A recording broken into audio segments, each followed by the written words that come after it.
아직 말씀하실 때에 회당장의 집에서 사람들이 와서 가로되 당신의 딸이 죽었나이다. 어찌하여 선생을 더 괴롭게 하나이까? 예수께서 그 하는 말을 곁에서 들으시고 회당장에게 이르시되 두려워 말고 믿기만 하라. 하시고 베드로와 야고보와 야고보의 형제 요한 외에 아무도 따라옴을 허치 아니하시고 회당장의 집에 함께 가사 혼화함과 사람들의 울며 심히 통곡함을 보시고 들어가서 저희에게 이르시되 너희가 어찌하여 혼화하며 우느냐? 이 아이가 죽은 것이 아니라 잔다.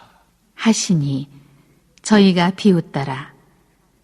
예수께서 저희를 다 내어보내신 후에 아이의 부모와 또 자기와 함께한 자들을 데리시고 아이 있는 곳에 들어가사 그 아이의 손을 잡고 가라사대 달리다금 하시니 번역하면 곧 소녀야 내가 네게 말하노니 일어나라 하심이라. 소녀가 곧 일어나서 걸으니 나이 12살이라.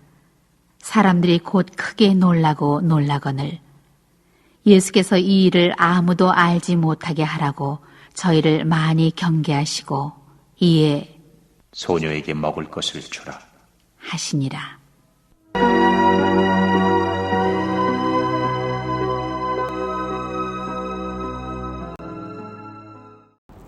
현대인들이 살아가면서 가장 필요로 하는 것이 있다면 그것이 무엇일까요? 여러분은 가장 필요한 게 무엇입니까? 돈? 예, 아마 직장인들은 쉼과 여유를 갖기를 원한다고 이렇게 많은 사람들이 생각을 해요. 특히 일시적인 것이 아니라 주님 안에서 얻을 수 있는 그 생명과 평안이 오늘 우리에게도 필요한 때이기도 합니다. 많은 사람들은 정신없이 그런 스피드한 인생들을 살아가고 있어요. 이 스피드라는 영화가 있는데 시속 80km 이하로 달리면은 그 가운데 폭발하도록 폭탄 장치가 설치된 그 버스가 달리고 있었습니다. 속도를 줄일 수 없는 상황이고 차량이 많은 도심을 질주해야 하는 그런 상황이에요. 버스에 탄 승객들은 이제 극도의 불안과 견디기 힘든 그러한 두려움 속에 있어야 됐습니다. 저는 이 버스에 타고 있는 승객들의 모습을 잊을 수가 없습니다. 마치 빠르게 변화하는 이 세상에서 저마다 뒤처지지 않고 살기 위해 바등바등하는 그런 현대인들의 모습들을 보는 듯해요. 그리고 무엇인가에 쫓겨 사는 것 같고 조급하고 마음에 여유가 없고 평안이 없는 그러한 모습. 누가 말하더라고요. 얼마나 바쁜지 밥 먹을 시간도 없어. 그래서 성경에서도 시편에 보니까 90편 10절을 보면 우리의 연수가 70이요 강건하면 80이라도 그 연수의 자랑은 수고와 슬픔뿐이에요. 신속히 가니 우리가 날아가나이다. 여러분 날아가 다니세요? 네. 야마토에 계신 할아버지가 이제 9세가 돼 가는데 그 할아버지 하는 얘기가 그래요. 어제가 다르고 오늘이 다른데 요즘은 1시간 전에가 다르고 지금이 다르다.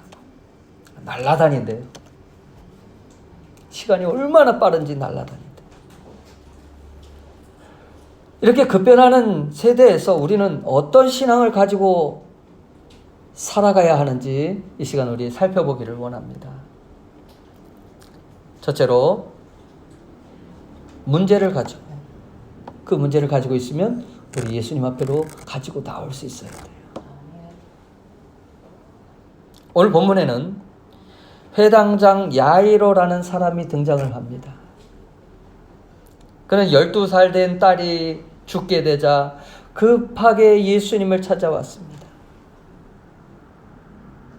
이 회당장의 문제는 이 딸아이가 아니었다면 아마 예수님께 나오지 않았을 거예요. 왜냐하면 그는 바쁜 일상 속에서 아주 스피드한 그런 인상 속에서 예수를 믿고 의지할 여유가 없었기 때문에 해야 할 일들이 너무 많았어요. 당시 회당은 학교 역할도 했고, 그러니까 아이들도 가르쳐야 되지요. 또 심지어 재판소 역할도 했습니다. 문제를 가지고 나오는 그 사람들에게 마지막 판결을 내리는 그 재판관과 비슷한 역할까지 누가 감당을 했느냐 하면 회당장들이 그 역할을 감당했어요. 그러니 이 회당장 야이로는 사회적으로 존경을 받을 뿐만 아니라 이 정도의 바쁜 생활을 하는 사람이라면 예수를 믿고 따르는 일이 결단코 쉽지는 않았을 거예요. 그 당시 바리새인들은 예수를 잡기 위해서 혈안이 되어 있었고, 예수를 따르는 사람들을 아예 죄인 취급을, 사람 취급을 안 했다는 거예요. 그럼에도 22절에 회당장 야이로가 예수님 앞에 나와 발 앞에 엎드렸다. 야이로에게는 문제가 있었습니다. 사랑하는 딸이 죽고 있었습니다. 많은 노력을 했지만, 많은 의원들이 다녀갔지만 살 길이 없었어요. 그가 할 수 있는 일은 이제 사람들에게 손가락질 당하고 이단의 괴수라고 들리는 저 예수님, 그에게서는 희망이었어요. 그 희망을 예수님께 두는 거예요. 그래도 듣는 소문에 안증뱅이가 일어나지요.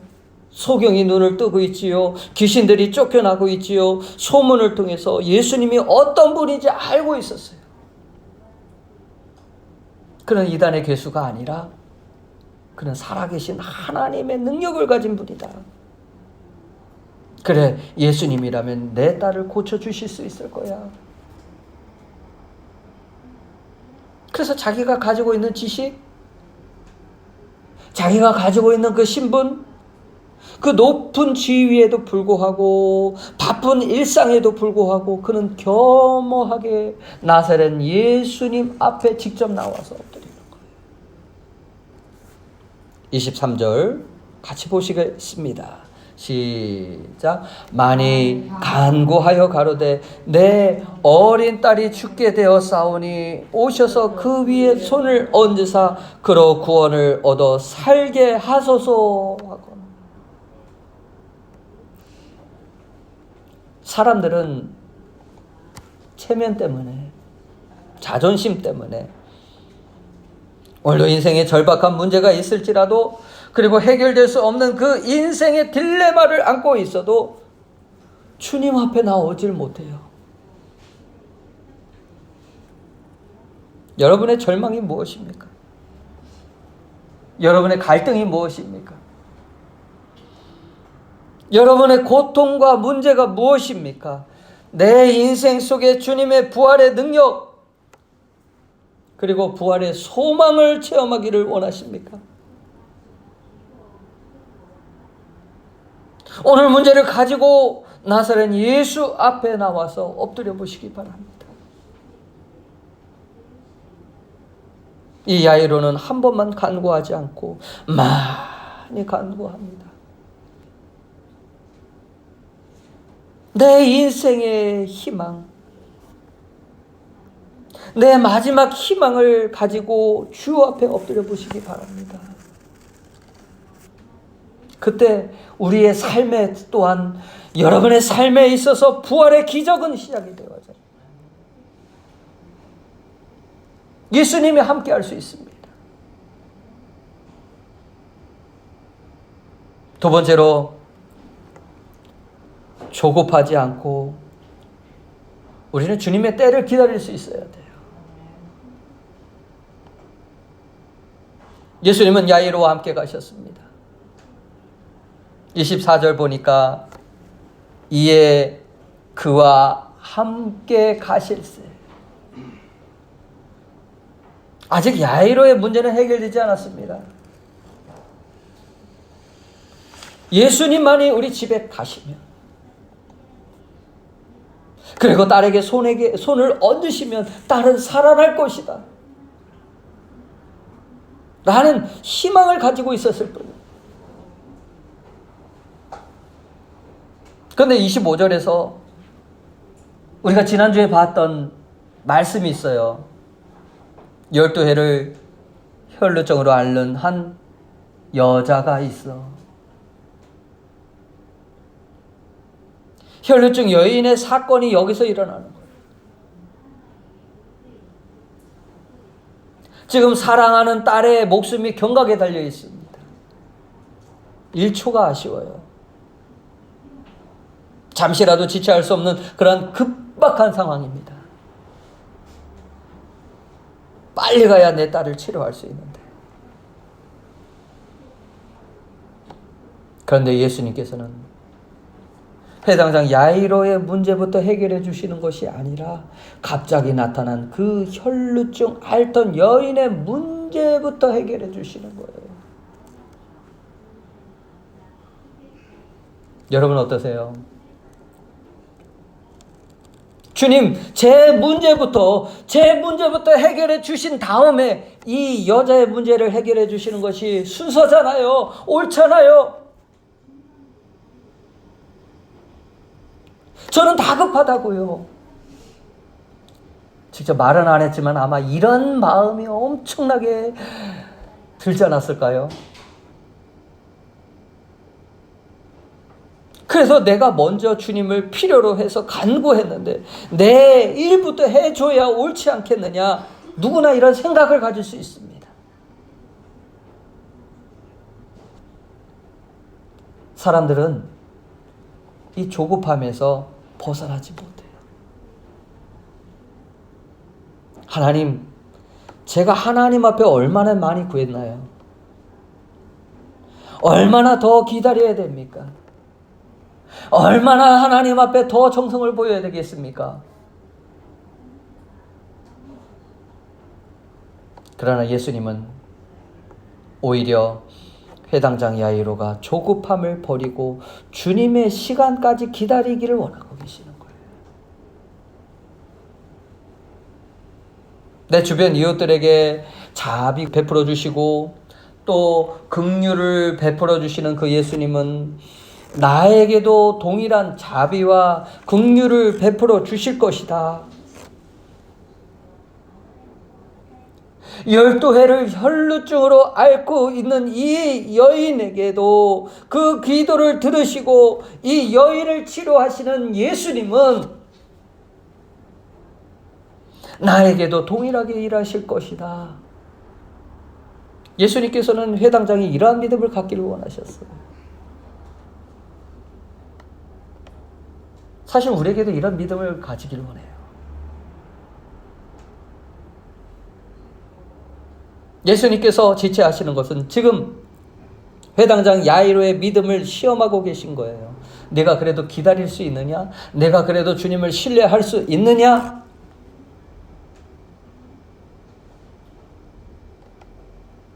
나를 온전히 신뢰함으로 참고 견딜 수 있느냐? 그것을 시험하시는 거예요. 그런데 우리는 어떻습니까? 우리의 기준은 항상 자신에게 맞추려 하는 것이 문제예요. 주님, 내 시간에 주님 시간이 아니고 내 시간에 이거 꼭 해결해 주셔야 돼요. 그러나 주님은 주님의 시간에 해결해 주십니다. 주님의 때에 해결해 주셔요. 어떤 경우에는 우리의 급한 문제보다도 정말 주님을 신뢰하고 있는가? 그럼에도 주님을 신뢰하고 있는가? 그래서 기다리게도 하시고 기도함으로 더 주님을 찾을 수 있도록 하시고. 사랑하는 여러분, 응답이 더딜지라도 우리는 주님이 하시는 일을 인정하며 기다릴 수 있기를 바랍니다. 더 기도함으로 예수님의 계속 신뢰할 수 있는 그러한 삶이 여러분의 있기를 바랍니다. 우리에게 문제는 예수님을 믿음으로 기다리고 인내할 때 더 플러스가 될 수 있어요. 마이너스가 되는 일은 없습니다. 그리고 기다림과 인내 속에서 하나님의 놀라운 은혜를 발견할 수 있게 돼요.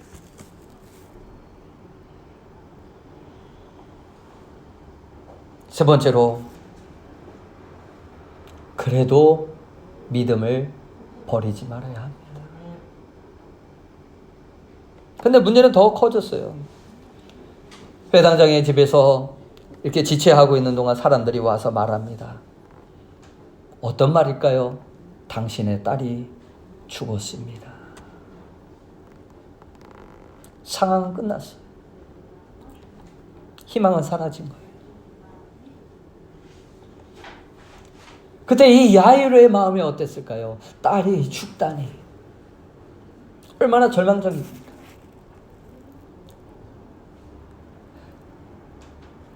아마 야이로는 엄청난 충격을 받았을 거예요. 그리고 이제 매우 중요한 결단을 해야 합니다. 내가 계속해서 예수님을 신뢰하며 집으로 모실 것인가? 아니면 포기할 것인가? 그리고 심부름 왔던 사람이 한마디 더 말합니다. 이제는 더 이상 예수님을 괴롭게 하지 마세요. 이미 죽었는데 주님이 오신들 무슨 도움이 있겠습니까? 이젠 예수님이 오셔도 소용이 없게 되었고 예수님을 더 이상 귀찮게 하지 말고 돌려보내라는 것이에요. 그때 예수님께서는 야이로를 격려하면서 지금까지 아무 말씀하시지 않았는데 격려를 하면서 이렇게 말씀하셔요. 뭐라고요? 오늘 제목과 같이 두려워 말고 믿기만 하라. 절대로 믿음의 끈을 내려놓지 마라. 이 순간에도 계속해서 믿음을 저버리지 않는다면 상상할 수 없었던 위대한 기적이 일어날 수 있다고 말씀하는 거예요. 즉 이런 상황에서도 계속해서 믿음을 저버리지 않는다면 주님이 일하고 계심을 볼 수 있다는 그러한 말씀이기도 합니다.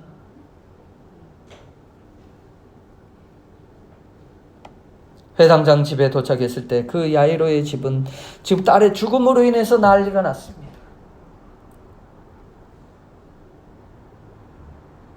죽음은 인간에게 슬픔을 가져다 줘요. 그런데 예수님께서는 이렇게 말씀을 하십니다. 39절, 40절 같이 보시겠습니다. 시작. 저희에게 이르시되 너희가 어찌하여 환호하며 우느냐. 이 아이가 죽은 것이 아니라 잔다 하니 저희가 비웃더라. 사람들의 반응은 비웃음이었습니다. 여기서 잔다는 것은 다시 깨어난다는 것을 의미해요. 주님 안에 안식과 평안을 얻을 것을 의미합니다. 다시 부활할 수 있다는 그런 말씀을 주시는 거예요. 다시 살아날 수 있다. 나사로가 죽었을 때 예수님이 이렇게 말씀하시죠. 뭐라고요? 나는 부활이요 생명이니 나를 믿는 자는 죽어도 살겠고 살아서 나를 믿는 자는 영원히 죽지 아니하리라. 그리고 이 말씀 위에 내가 이것을 믿느냐? 내가 믿으면 하나님의 영광을 보리라. 누가 이렇게 말할 수 있겠습니까? 인간의 생과 사는요 예수님께 있습니다. 하나님께 있습니다. 부활의 주님을 만나면 우리는 새로운 인생이 될 수가 있어요.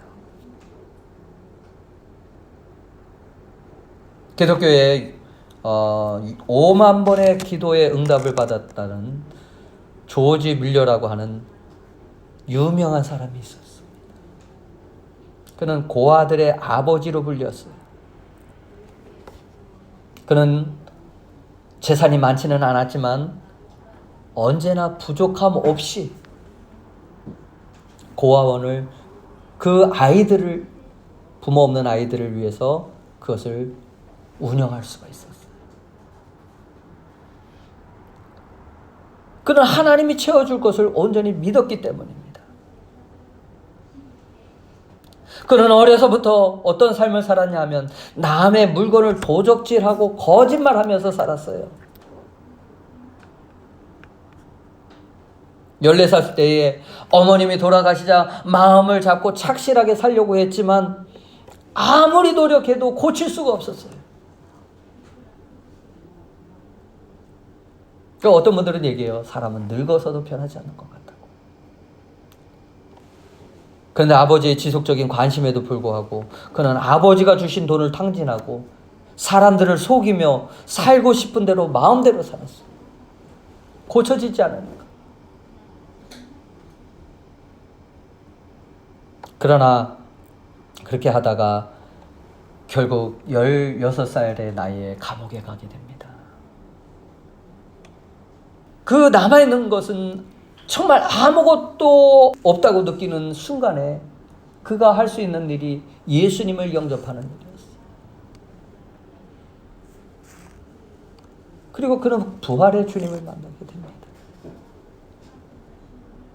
이 필요한 것 역시 살아계신 하나님이 채워주시리라는 그 믿음으로 버림받은 고아들을 돌보기 시작했어요.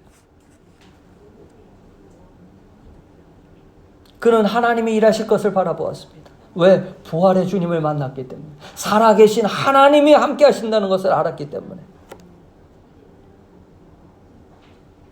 그리고 5만 번이나 하나님의 응답을 체험하는 사람이 될 수 있습니다. 우리가 변할 수 있는 것 인간의 힘으로는 안 됩니다. 예수님이 우리 마음에 오시면 돼요. 부활의 주님을 만나면 돼요. 여러분은 5만 번의 응답을 한번 받아보신 적 있으십니까? 한번 몇 번이나 받으신 것 같아요. 어떻게 그의 인생에 이 놀라운 체험들을 할 수 있었을까요? 이 조지 밀러는 살아계신 하나님이 이루어 주실 것을 믿었기 때문에 하나님은 오늘도 우리에게 하나님이 이루어 주실 것을 믿기를 원하고 계세요. 사랑하는 여러분, 부활의 소망이 확실하다면 우리는 이 죽음 사건 앞에서도 절망할 필요가 없습니다. 약속의 말씀을 붙잡고 주님에 대한 신뢰를 고백할 수 있습니다. 내가 이것을 믿느냐? 그러나 육체적 사망과 같은 또 하나의 절망은 뭐냐면 영적인 사망이에요. 사람들은 육신적으로 죽는 그 사망을 두려워하고 고민하지만 이 영적인 사망을 두려워하지는 않아요. 자기가 영이 있다는 것을 깨닫지 못합니다. 이 영적인 사망인 것이라는 것을 들어본 적이 있으십니까? 그것은 하나님과의 관계가 단절된 채 인생을 살아가는 것을 말해요. 하나님 없이 살아가는 것을 말해요. 이 사람은 살아있으나 성경은 말합니다. 죽은 자라고 말합니다. 여러분은 살아있습니까? 살아있다는 것은 나의 영혼까지 살아있는 것을 말합니다. 하나님과의 관계를 바르게 한 사람. 왜 이 영적인 사망이 오나요? 죄 때문에 하나님과 나 사이의 관계가 단절되었기 때문에 그래요.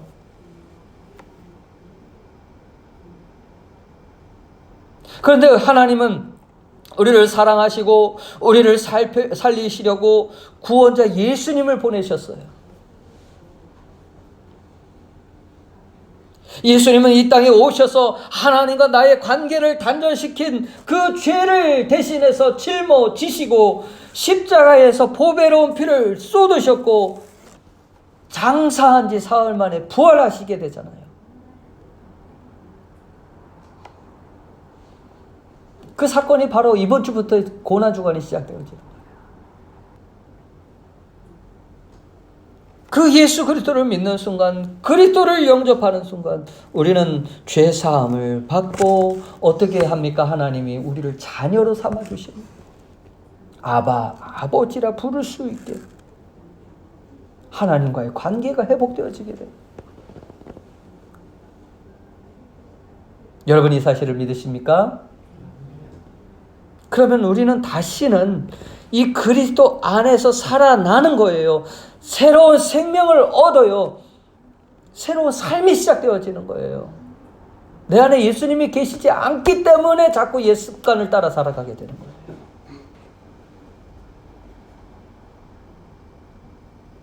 예수님은 죽은 소녀에게 이렇게 말씀하십니다. 41절 그 아이의 손을 잡고 가라사대 달리다굼 하시니 번역하면 곧 소녀야 내가 네게 말하노니 일어나라 하심이라. 이 달리다굼 이 말은 아침에 어머니가 아이를 깨울 때 사용하는 그런 일상적인 말이라고 합니다.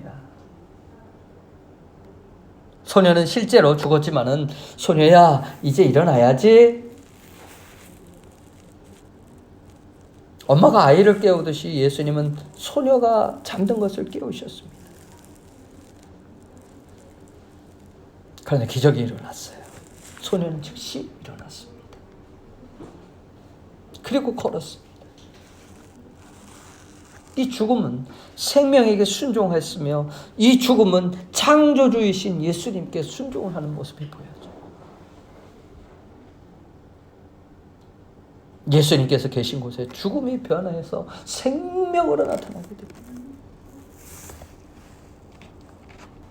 인간이 가진 육체적 사망의 절망, 육체적 사망에 대한 하나님의 대답은 무엇입니까? 부활. 다시 살 수 있다. 우리에게 부활의 소망을 가지시오. 나도 하나님을 만날 수 있다. 우리의 육신은 후패하지만 예수님이 재림하시면 그때는 새로운 사람으로 예수님을 만나게 될 것이고 이 땅에서 먼저 죽음을 맞이하였을지라도 그 예수님을 다시 부활해서 만날 수 있다는 그 소망, 기대, 그 믿음이 저와 여러분에게도 있기를 바랍니다.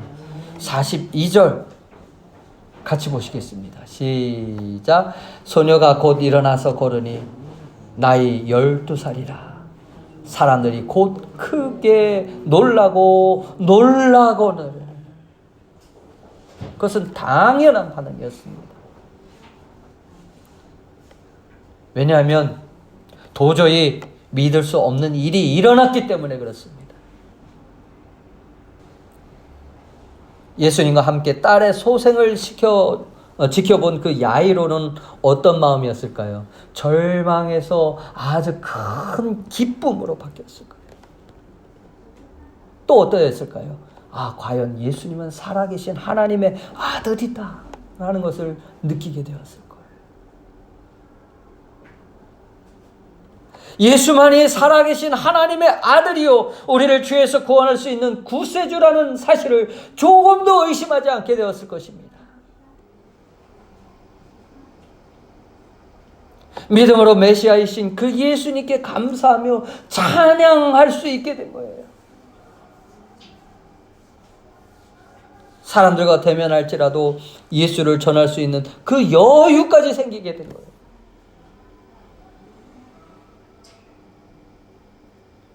우리의 믿음의 대가는 믿음대로 나타나요. 뿌린 대로 나타납니다.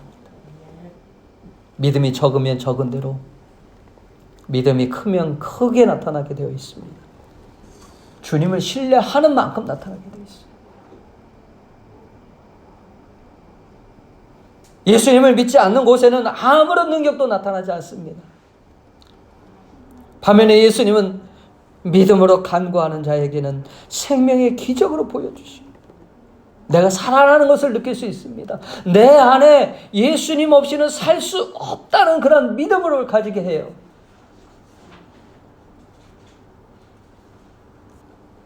주님은 우리에게도 새로운 생명을 주시고 새로운 삶을 주시게 하실 뿐만 아니라 부활의 소망을 약속하십니다. 우리가 좌절하고 앉아있을 때, 앞이 캄캄할 때, 부활의 주님은 그때도 어김없이 다가오시고, 그리고 이렇게 말씀합니다. 달리다 굼, 나의 사랑하는 아들이여, 딸이여, 일어나라. 여러분, 주님의 말씀을 듣는 순간 우리는 다시 일어날 수 있습니다.